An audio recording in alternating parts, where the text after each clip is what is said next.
Welcome to the current federal tax developments for the week of January the 20th, 2020. Current federal tax developments are brought to you by Kaplan Financial Education and by your state society of CPAs. I'm Ed Zollers, and here from Phoenix, I'm going to talk to you about things that happened in the past week in the area of federal taxes. And this week we'll be looking at 4 specific developments. We'll talk about the expansion of tax relief for forgiveness of student debts. We'll talk about the some things that came up on an online discussion regarding potential IRS opening of a loophole for the workaround for state tax limitations on Schedule A. I'll talk about why it's probably not as useful as some seem to think it might be. We'll talk about the small partnership late filing relief.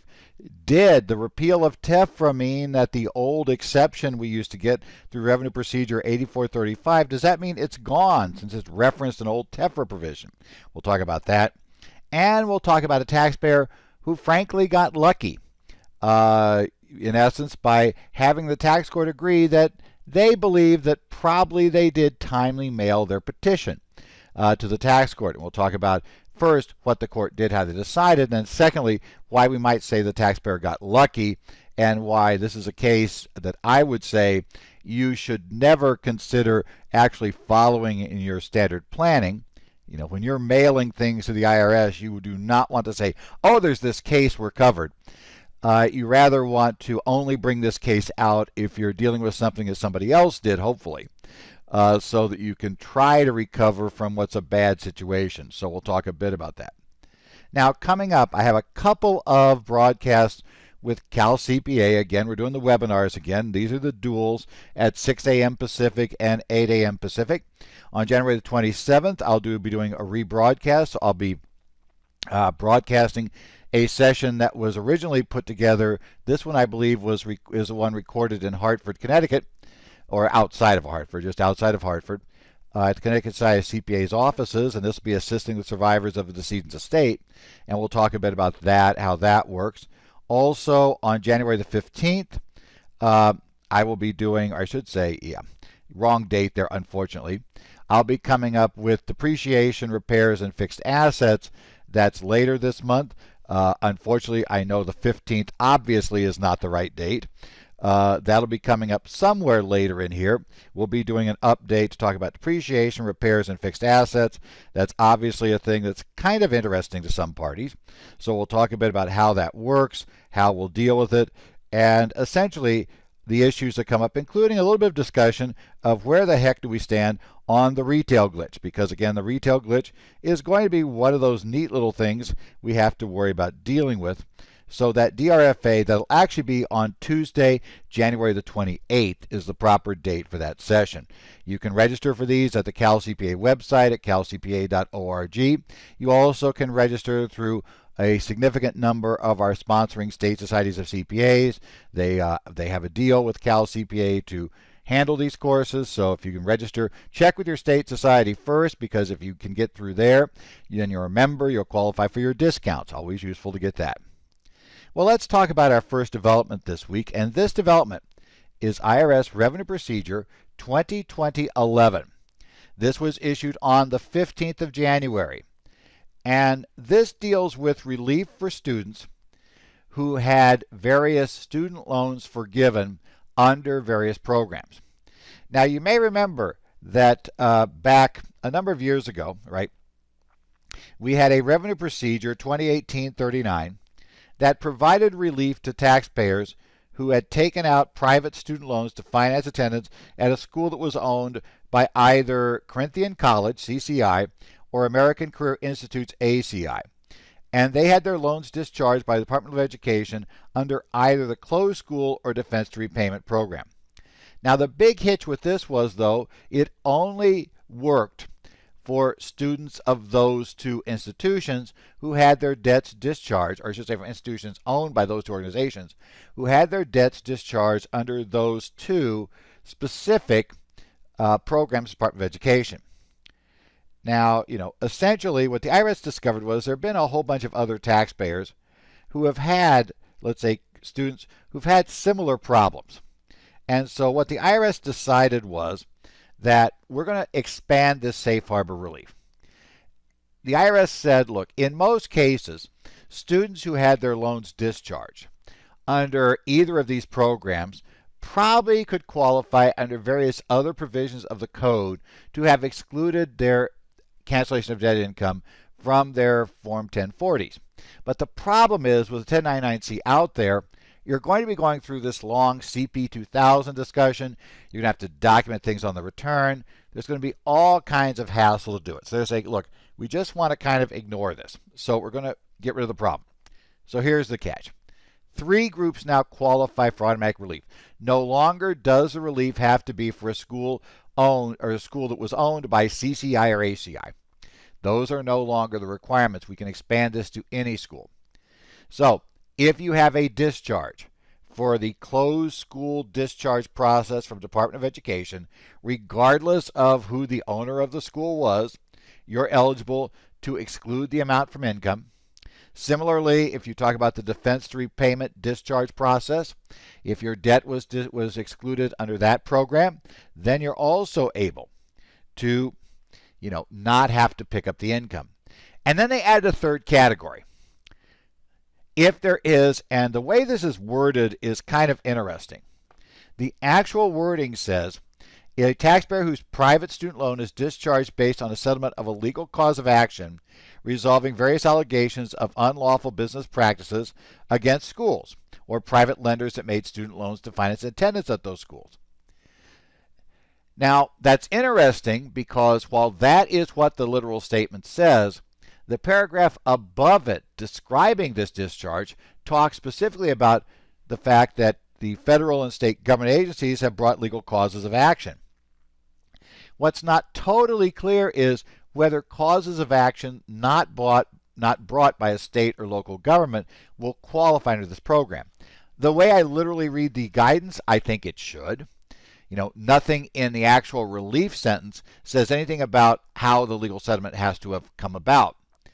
So if in theory, which probably isn't likely given the numbers involved because the legal fees be greater than the debt, but if somebody individually had sued and got the settlement, it would seem like this probably should work. Now, there's another interesting part about this. We also have, as part of this, the IRS has said, look, we're also going to, if they have their debt discharged under this program, we are specifically not going to claim that they have to repay the credits they may have gotten, right? Education credits or education deductions, tax related to the deduction for tuition and fees related to these payments that went in. They're saying specifically that they're not going to pursue collection on that. They also suggest strongly to the lenders that they not issue a 1099-C in this situation. If a discharge is covered by this rule, the lender is, shall we say, strongly encouraged not to issue a 1099-C. There will be no penalties imposed if they don't. They don't say they're going to penalize them if they do. That would be the, and I suspect the agency does not feel like they have the authority to impose a penalty for filing one, but they're trying to discourage it heavily. And the interesting issue is this is the effective date. The effective date is retroactive to taxable years beginning on or after January 1st, 2016. Generally, all open years if you filed timely. So if you have a taxpayer who had cancellation of debt related to a student loan, got a 1099-C in 2016, 2017, 2018, and the taxpayer reported the income, right? Reported the income, or even claimed an exclusion under cancellation under the insolvency exception, which may very well have qualified for. You still might want to go back and amend. Why? Well, obviously, if you reported the income and paid tax, you want to go back and get the tax. But if you didn't report the income and you did insolvency, remember, insolvency requires you to wipe out attributes. And you've got a whole long laundry list of tax attributes that were to be wiped out as of January 1st of the year following. It's possible that a taxpayer, if they're relatively young and they really didn't have anything else going on and they haven't bought any assets yet, that they may not have any attributes to be reduced, so maybe it doesn't matter. But if you did have attribute reduction, you want to go back because this takes it out of the whole category of cancellation of debt and moves into something different. Now, as I said, the IRS noted that they think they have the authority to do this because their theory is that virtually all of these would qualify under other theories of why they're not taxable. But they said we don't want to force people to do that, so we have this expansion. So again, Revenue Procedure 2020-11, if you have cancellation of debt of student loans under the closed school discharge process, defense to repayment discharge process, or a legal settlement, you do not have to pick that up in income. So that's a significant benefit. Next up, this was a discussion that got started on the Arizona Society's listserv, and it relates to the regulations, proposed regulations issued in December under REG 107-431-19. These are the proposed regulations issued at the same time as we had final regulations issued on the tax credits for which you get, or let's say for the charitable deductions for which you get a state tax credit. And the key thing here is looking at a specific provision that was added in these proposed regulations. Now, before we get started, I want to explain briefly that there is a very, very specific Arizona tax credit that I believe is what's driving this example. I believe this example related to a specific one. However, even if, though, you may say, well, wait, I'm not in Arizona, I don't have Arizona taxpayers. That may be true, but if in fact this example works the way the proponents are saying that they think it works, that they believe it'll work, then it would open up the floodgates for all the other states to design a very similar program. My take, unfortunately, to get you ahead, is I don't think it's quite as useful as proponents are suggesting. But we'll talk about it. It does open up a bit of an opening as to how you do it. So let's talk about this Arizona credit. The state of Arizona offers a credit which an S corporation can pass through to its shareholders. Right? It's for corporate donations to private school tuition organizations. The state of Arizona will give you a 100% credit if you make that donation. Now, here's the catch. That donation is capped. There's so many millions of dollars per year. You apply for it on a first-come, first-served basis. Not really key details you have to understand. The big takeaway is if I make a donation to this charity of $20,000, it's my S corporation, right? I will be allowed to be given a credit of $20,000, which can be used to directly offset my Arizona income tax.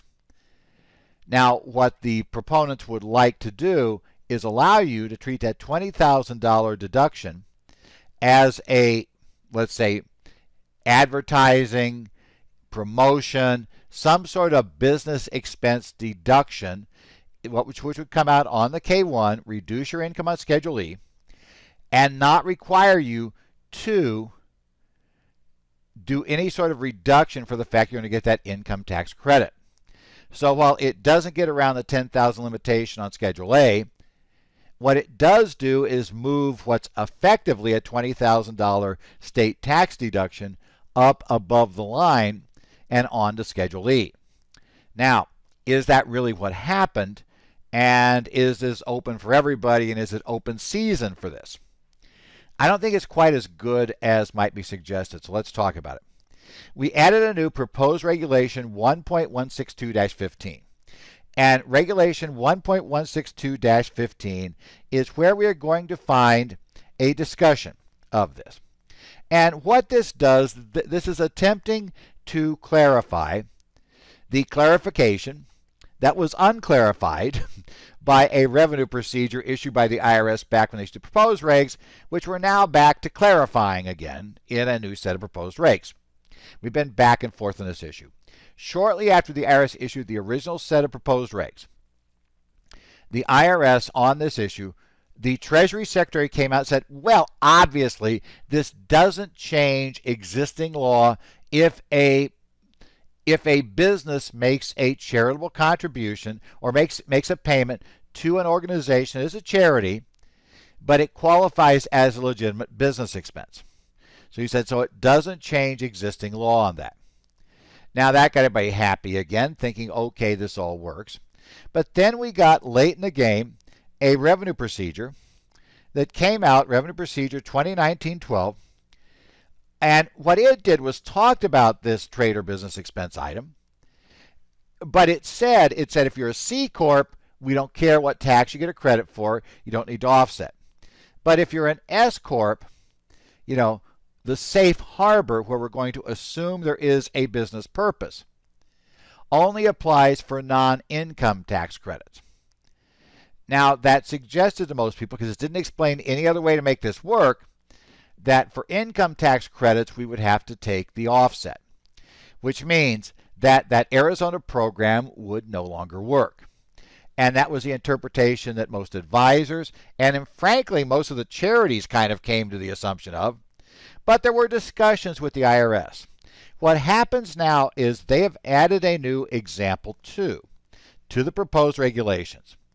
And this talks about a partnership, in this case, that makes a payment to a charity. That payment is for a business reason, right? So they make a payment to a charity under Regulation 1.162-15.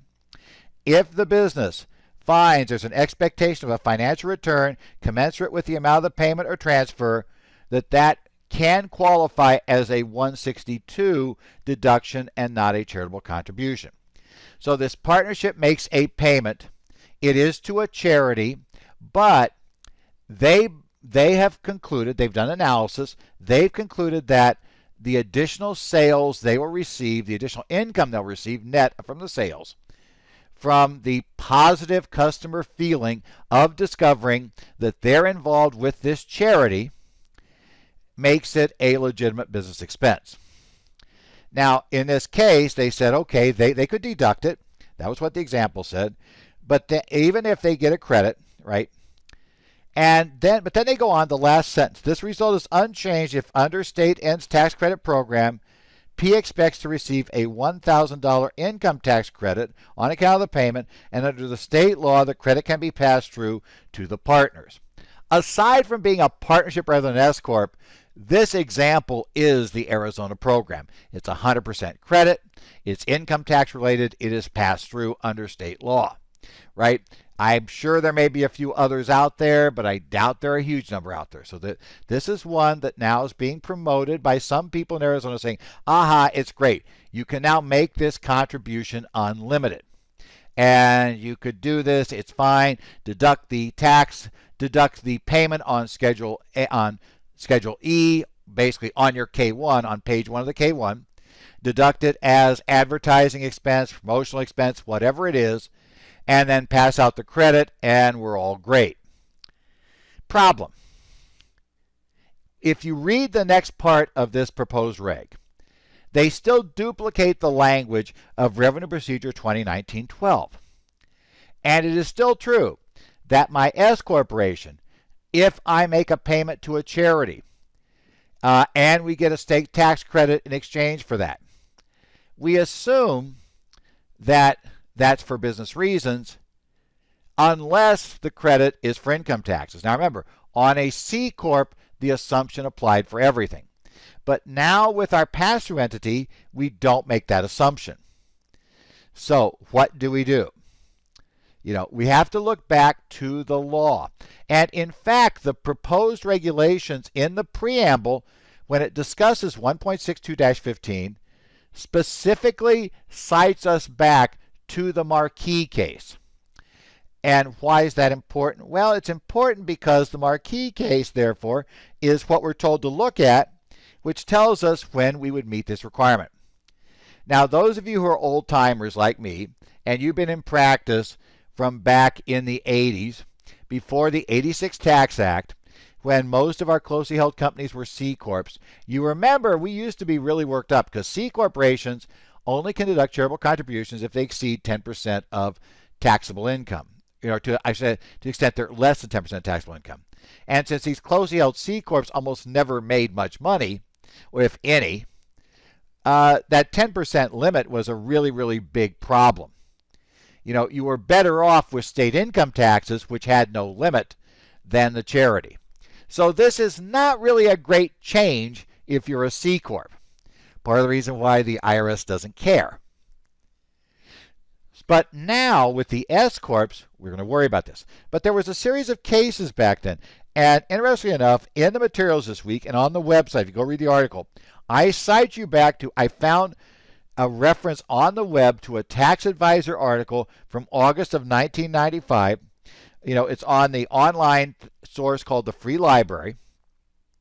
And that 1995 tax advisor article has a really good discussion of what were still somewhat relevant, became less over time, cases where a charitable contribution was found to be a business expense, and the marquee case is in that list. Now, what's the catch here? Remember, we have to show there is an expectation of return in excess of the contribution. I would also say the way the example is written, you're not allowed to use the state tax credit as part of that computation. That would seem to be involved because remember, they said, here's all your facts. You make your determination. Now we're going to say, bingo, we've got this expectation of return in excess of what we did. But then they say the result would not change if there was a state tax credit. Now, if you take that literally, it means we've made our decision before we consider state tax credits as to whether or not this is a business expense. So if I make that $20,000 contribution, if I could count the $20,000 state tax credit against it, then really everything would qualify.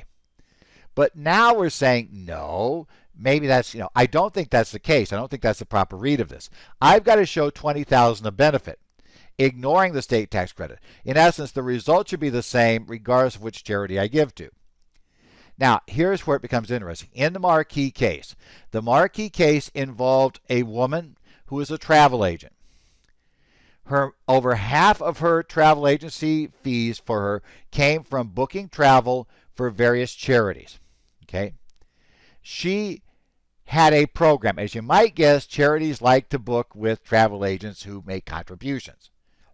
So she would decide every year about making contributions based on who she had done business with, as well as who she thought she might be able to do business with in the future.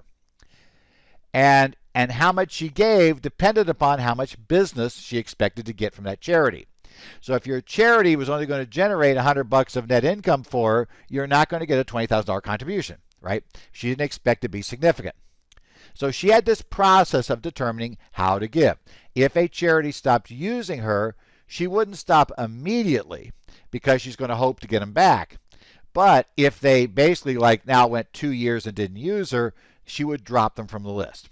Because that was the case, that decided that this payment could be a business expense.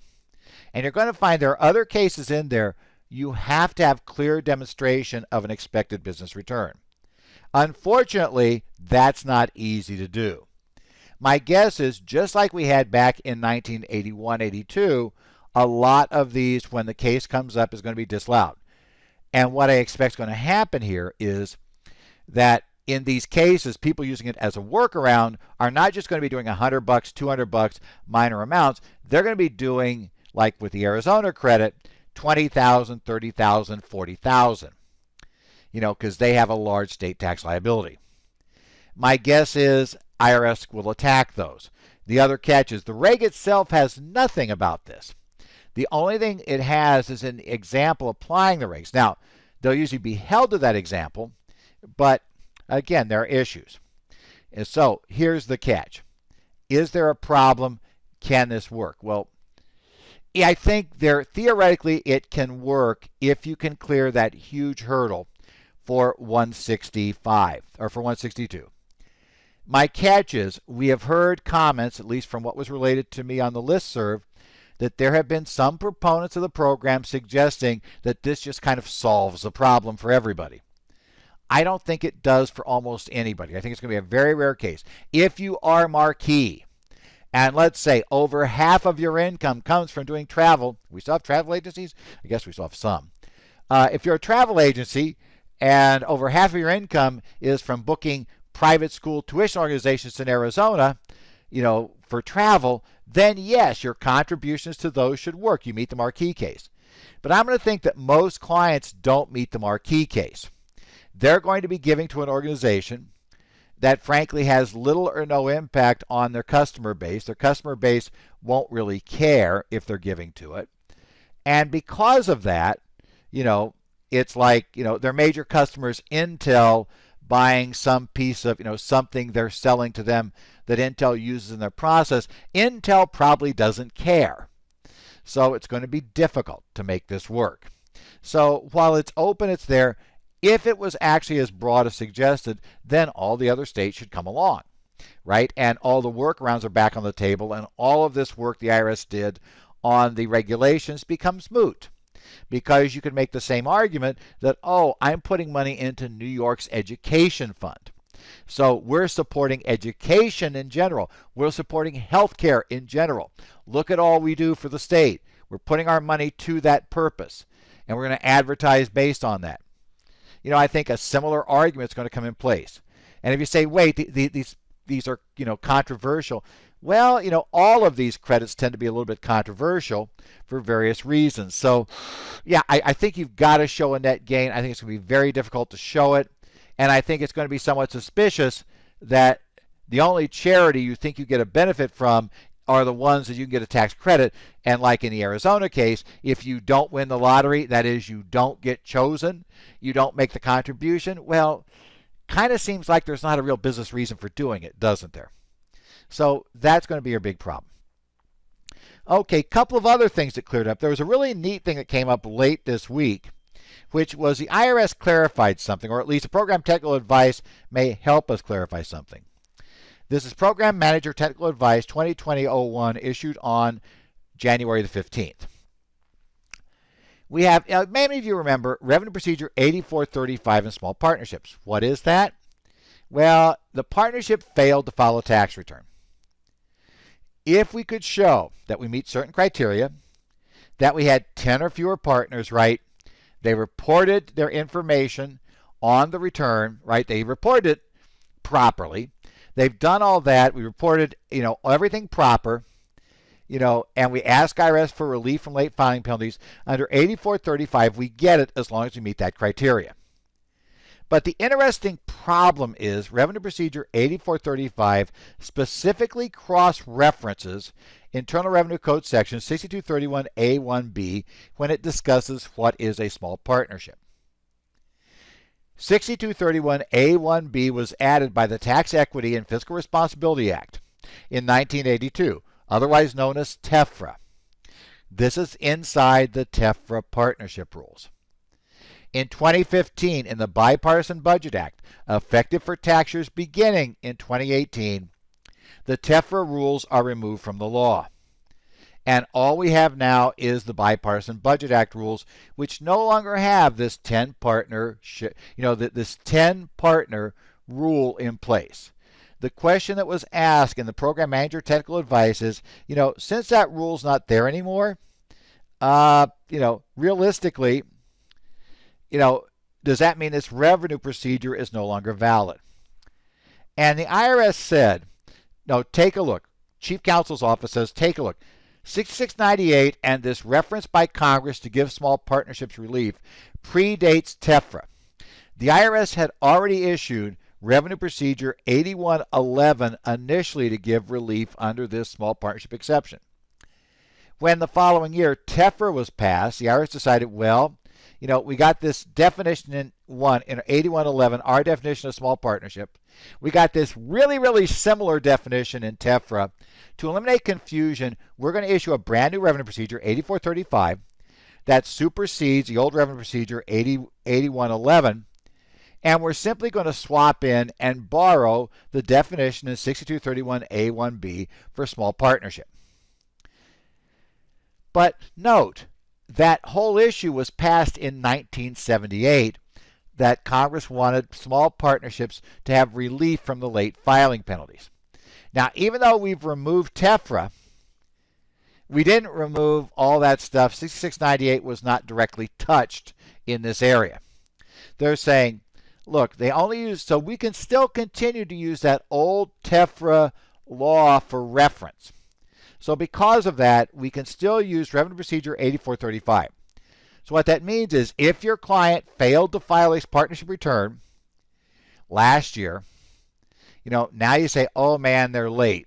You can still use the 8435 10 partner test, with all the requirements under that test for a small partnership. If you meet all of those requirements, you've got only individual partners, various other restrictions, various other ways you can make it, but they all reported properly, you certified that to the IRS, you can still get that relief. We didn't lose that as part of the Bipartisan Budget Act partnership audit audit regime, get the right word in there, changes. Now let's talk about sometimes it just pays to be lucky. This is the case of Seeley versus Commissioner. Tax Court Memorandum Case 2020-6. The opinion was issued on January 14th, 2020. And as one attorney quipped in response to my posting about this on Twitter, it's like these guys just got lucky.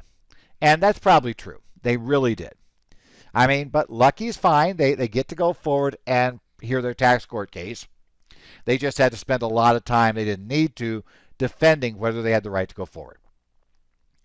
A few days before the expiration of the 90-day period, the taxpayer's attorney filed a petition or claims to have mailed a petition to the United States Tax Court. Now, that petition finally arrived about 3 weeks later at the U.S. Tax Court. So, here's the catch. Does the fact that it arrived after the due date? No, that's not necessarily a problem, because Section 7502 says that so long as that envelope was postmarked by the date for filing a return with a postmark applied by the United States Postal Service, that it will still be a timely filed document. And that rule covers tax returns, extensions, and petitions to the tax court. This is an interpretation of 7502, right? So, but here's the catch. If you use certified mail and you get the postmark put on that receipt, that is prima facie evidence of a properly mailed document, and you get postmark protection. For whatever reason, the attorney in this case did not elect to use certified mail. Probably because it's a pain to go to the post office to get the stamped receipt, because remember, you need the stamped white receipt stamped by a U.S. Postal Service employee according to the regulations. So you can't just do certified on your, do certified mail on your postage meter and let the postman pick it up and do some tracing otherwise. That doesn't work. I need the white receipt, which means I have to go to the post office. It's a pain. He didn't do it. But here's the problem. For whatever reason, the post office did not apply a postmark to this envelope. There was no discernible postmark on the envelope. So now it arrived late. It doesn't have a postmark. That gets us to a problem, right? So we don't have what we need technically under 7502. The tax court has looked at this and said, well, in this case, generally, we're going to take a look at whether it arrived at our location within the time frame it should have, had it been, the time it should have arrived, assuming the taxpayer's testimony about when it went into the mail system is adequate. So we have a taxpayer here. The attorney gave sworn testimony that he had mailed it on a specific date. And he gave the specific date, which was not the last day for filing. It was actually a number of days ahead of that last day. He mailed it on that date, right? So he gets it there. Now, of course, it arrives well after that date. So essentially, when they do that, right, we do that. So we do it well in advance. We do this mail. So we receive this late. They looked at how long it took. The IRS said, well, according to the Postal Service, and the taxpayer did not object to this, it should have taken a certain period of time for this to arrive, a number of business days. And it was the outside of that was 15 business days for a document to arrive from any location in the United States to the U.S. Tax Court. And that's because mail to U.S. government offices in D.C. has to be irradiated. Remember that whole bit we had with, the anthrax scare back in 2001. We're still irradiating stuff because of concern about that anthrax attack. Based on that, we now have this 15 days. Well, here's the problem. It arrived on the 16th business day after the date he claimed to have mailed it. The IRS said that's outside the realm. Because of that, we don't have the backup information or the backup evidence to support his claim that he mailed it on this particular date. So his testimony has to be disregarded, and because of that, we have to basically, sorry, your petition's late. Now, the tax court said, well, it's only one day outside the period, and one of the days in there was Independence Day, July 4th. Now remember, July 4th was not a business day, so it wasn't counted as part of the 15, but they said because of vacations, people taking time off the Postal Service, mail gets delayed around holidays. So they said that one day delay very well could be explained by the fact that there was a federal holiday in the middle, that Postal Service employees took days off, there weren't enough people to process everything, and that delayed the time for it to get to us. So the court found because of that, they found that the arrival date was consistent with what the attorney testified to, and voila, we have a timely filed petition. Now, here's the catch. Realistically, you don't want to rely on this case for anything unless you have no choice. If you are getting ready to send something to the IRS, you want to use certified mail, go to the post office. So if you're paper filing an extension, you want to go to the post office. Electronic filing gets a similar level of protection based on the e-postmark. You've got to keep a record of that to show when you mailed it or when you sent it through. So watch that. And by the way, watch states. Some states have different rules, so you got to watch. Don't assume state rules are like federal rules. That's fine, but always use certified mail. Do not just drop it in the mailbox. 99 times out of 100, you'll have no problem doing it. This time, obviously, could have been a problem. I happen to think a couple things probably helped here. First, I do think the court found the attorney believable, which is huge. That's very helpful. But number two, I think part of the problem was the IRS was trying to get picky. They said, well, wait, it was a day late because he testified he mailed it before the last day to file. Because had he mailed on the last day to file, the date it arrived would have been within this 15-day delivery period. So I think the court really, to be totally honest, didn't really want to penalize this guy for having mailed it early, right? It's like he's going to be penalized for mailing early because had it arrived at the court and he mailed it on the last day, that would be it. And I think the court is saying, you know what, realistically, even if he forgot by one day, he's probably within the period. It probably got mailed before the due date. It certainly arrived no later than we'd expect one to have arrived to have been mailed on the due date. So we're going to accept it. But this easily could have spun the other way. If there was anything else that suggested issues, we could have seen it spin the other way. They got lucky, and more importantly, they wasted a lot of time and a lot of stress over this issue of whether they're going to get to have their day in court because they didn't use certified mail. If you are sending to the IRS, always be sure if you have protection available to prove it was done. Remember to use specific proof. Also, please remember, only the proofs in the regulation under 7502 count. What does not count is proof of mailing slips. What does not count technically is the tracing on the U.S. Postal Service. What counts is that white receipt if you use certified or registered mail. So be very careful. Don't try to guess, well, this is cheaper, it should count. Should count doesn't work here. You've got to follow the reg. Coming up, we still got a few more CPE courses before we finish tax season, but very few at this point. I've got 4 courses coming up that I'm going to be giving webcast and live in Arizona, along with some of those Cal CPA rebroadcasts. Coming up this week on the 21st of January, 8-hour course on fringe benefits. We will have some discussion of how the Secure Act changed pension plans. We'll have some discussion about the individual coverage HRAs. Yeah, this is interesting. This course has all kinds of quirky things that happened this year or late this year. On January 22nd, I will have 2 4-hour courses. And again, webcast and live in the office in Phoenix. Protecting tax information, cybersecurity for tax professional at 8 a.m. We're going to talk there about what I think are some of the most significant steps you can take to help protect client information in your systems and what the attacks are today, and also what your responsibilities are. And in the afternoon, I'll be talking on getting to the K1 partnership allocations under 704. Basically, it should be B and C, not A and B, but we'll talk about 704 allocations. Also, on the 30th, I will have an 8-hour course, Real Estate Partnerships, Get In, Get Out, Get Taxed. All of these courses, all 4, you can sign up for them at ascpa.com. You can either take them live at the office, or you can sign up for the webcast version. And again, you can be sitting, on the beach in Hawaii. You're doing your last-minute rest before going to tax season. You can sit there on the beach as you decide you come back February 1st.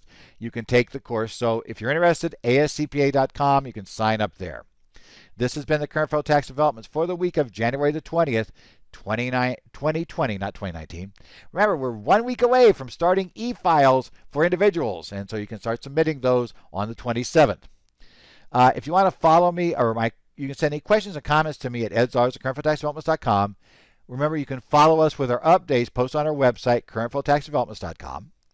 If you want to follow me on Twitter, that's at @edzollers. If you want to see my discussions on the subreddit of /r/taxpros, I check in there and make some comments there on questions that are asked, and that is for tax professionals only. I also follow along on Cal CPA's Tax Talk group, so you can follow along there, and I'll do some discussions and I'll jump in on some conversations there. I also follow the Connect discussions on the Arizona Society, Minnesota Society, and New Jersey Society of CPA sites. Members of those 3 societies, if you want to jump in, if you have a question, issue, post there.